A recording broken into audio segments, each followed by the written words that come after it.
Midnight. A windswept churchyard in Strandir. The shovel bites frozen earth. Salt spray stings the air. The sound of steel scraping stone echoes across the barren ground.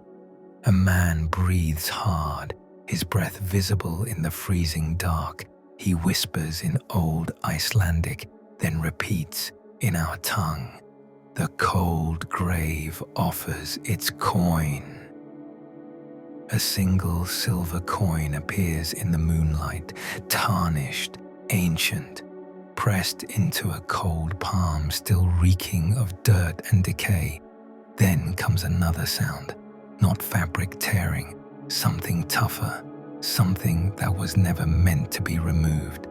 This is Strandir, the northwestern tip of Iceland where the cliffs meet the sea and the dead do not rest easy.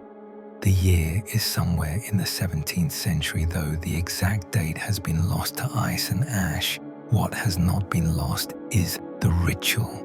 What has not been forgotten is the price. Here on Cinders and Codices, we preserve the stories the world tried to erase, the stories that powerful men deemed too dangerous to survive. This is one of them. A story of forbidden knowledge, colonial terror, and the desperate magic of the poor. A story written in grimoires the church tried to burn, preserved by scribes who knew what was coming. The ritualist in that churchyard is following instructions from a book, a galdrabok, a grimoire.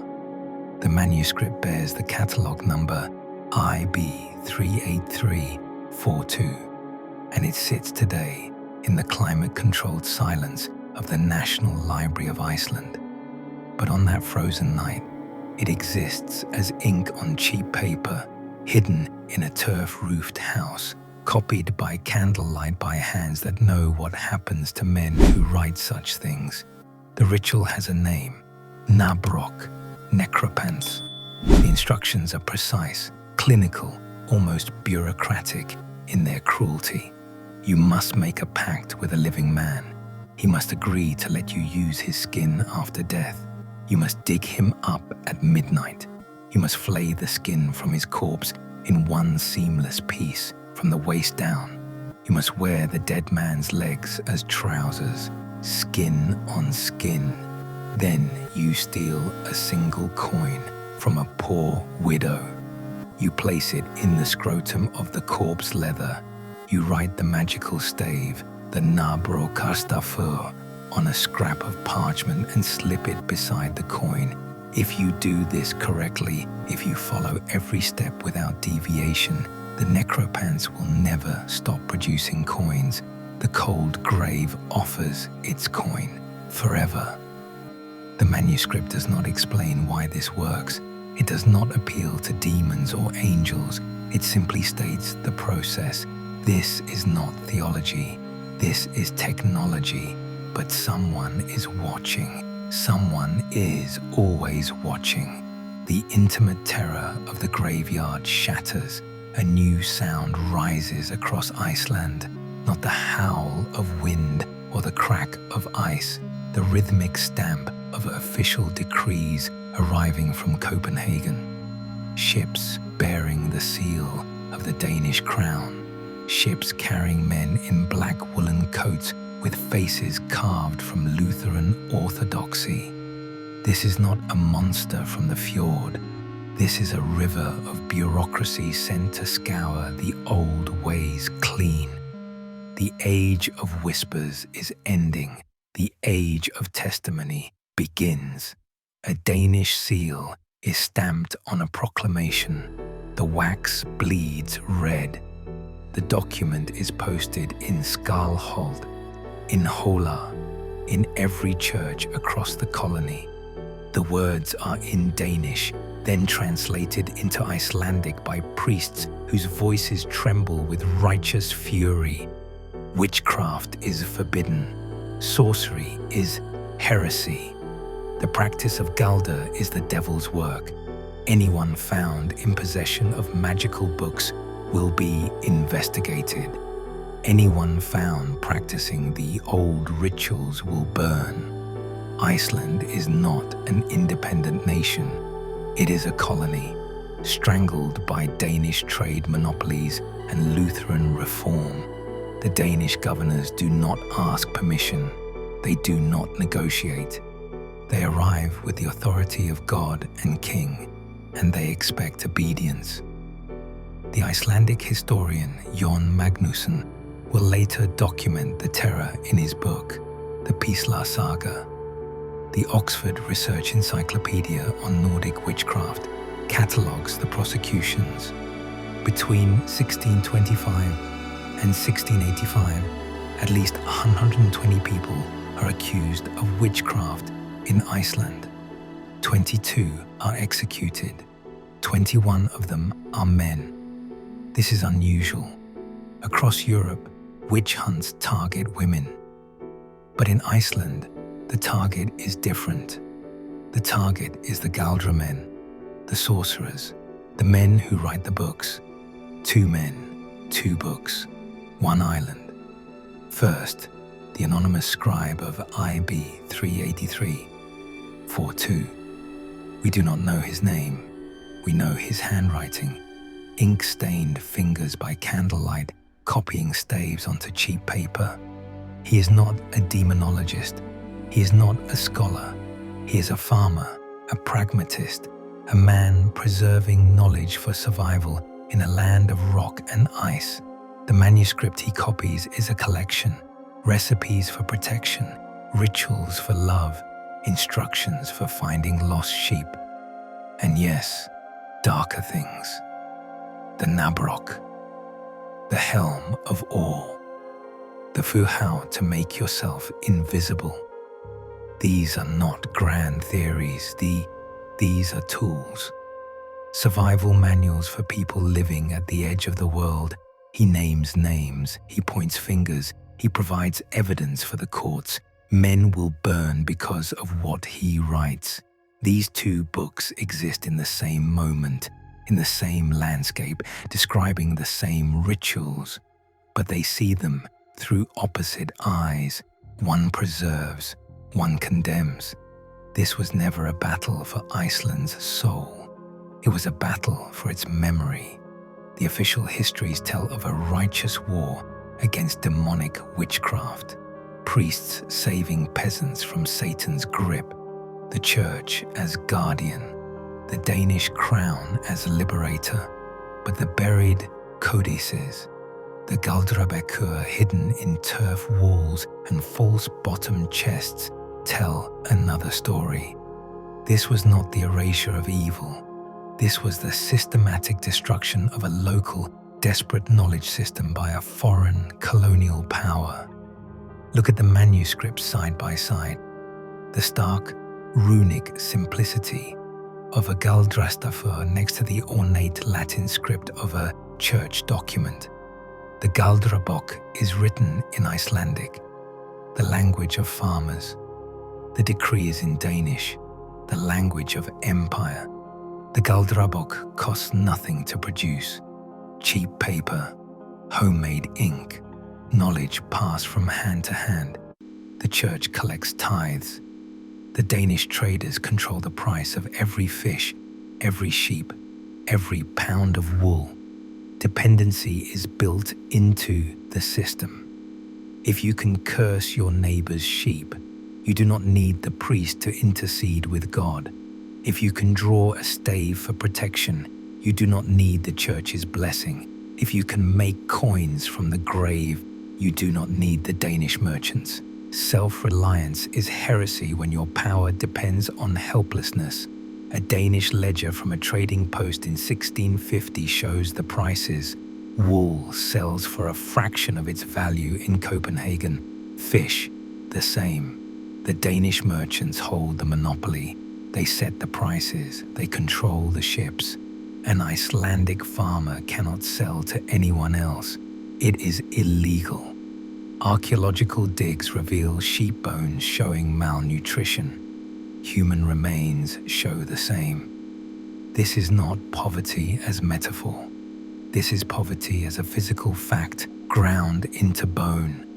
The galdrabækur are not grimoires of power. They are grimoires of desperation. Back to the graveyard. The first irreversible moment. The ritualist makes the cut. The instructions are clear. The skinning must be seamless. The legs removed from the waist down in one piece. No tears, no mistakes. The dead man agreed to this while living. The pact was made. He pulls them on skin, cold leather against warm flesh. The manuscript text is precise. Make a pact with a living man that after his death you may use his skin. Dig him up at midnight and flay the skin from the waist down in one piece. He reaches into the scrotum of the dead man's skin. He places the stolen coin, a single silver coin taken from a poor widow. The pact requires theft from the desperate. Only money stolen from poverty will multiply. He writes the stave, the nábrók, a geometric form that looks like a cross between a compass rose and a rune. He slips the parchment beside the coin. A shutter clicks in the cosmos. Something fundamental shifts. The cold grave offers its coin. The motif lands with chilling finality. This is not metaphor. This is transaction.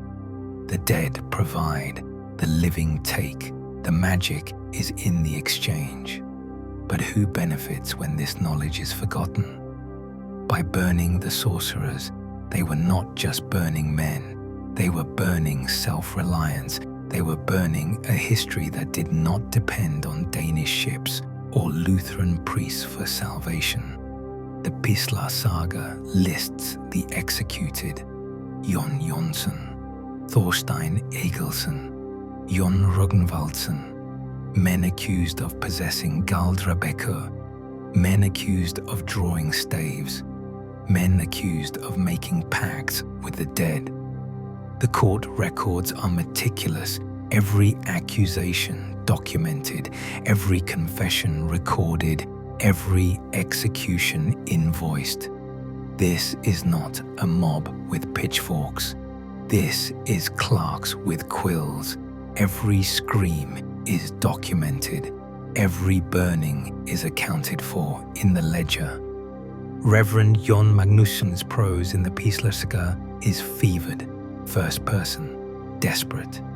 He describes nightmares, demons sitting on his chest, invisible hands choking him in the night. He names the sorcerers he believes responsible. The court records are different, detached, bureaucratic, cold. The accused admitted under questioning to possessing a book of staves. The accused admitted to drawing the helm of Or for protection against enemies. The accused is found guilty of sorcery and sentenced to death by burning. One man's terror becomes another man's death sentence, the elegant cruelty of the machine. This is the story, the fog that swallowed men's names, the cold that preserved their forbidden knowledge. Stories like this are why cinders and codices exist, to remember what others tried to erase. While men burn, the books journey, a dangerous pilgrimage through the fjords. We follow a single galdrabok, passed from a dying farmer to his nephew, hidden in a bundle of dried fish, concealed when a visiting priest searches the house. The nephew copies the text onto fresh paper. He passes it to his daughter. She hides it in a chest. Her son carries it across the mountains to a cousin in the West Fjords. A storm at sea. The boat nearly capsizes. The manuscript is wrapped in oiled leather, tucked inside a sealed cask. Water stains the edges, but the ink holds. The staves survive. A census of surviving manuscripts on Handrit. It shows over 30 galdrabekur in Icelandic archives. IB 38342, LBs 143, A Advo, JS 28742. Each one copied by different hands. Each one showing slight variations in the recipes, each one evidence of a community of knowledge, not individual heresy. But for every book that survives, how many rotted in the earth? How many were burned by their owners when the soldiers came? How many were used as kindling during a cold winter?